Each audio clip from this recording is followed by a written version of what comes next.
موصٍ جنفا أو إثما فأصلح بينهم فلا إثم عليه إن الله غفور رحيم.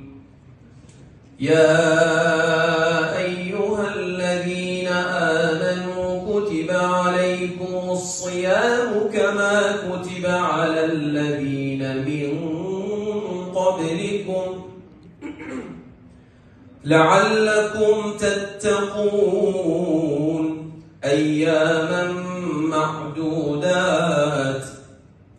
فمن كان منكم مريضا أو على سفر فعدة من أيام أخر وعلى الذين يطيقونه فدية طعام مسكين فمن تطوع خيرا فهو خير له وأن تصوموا خير لكم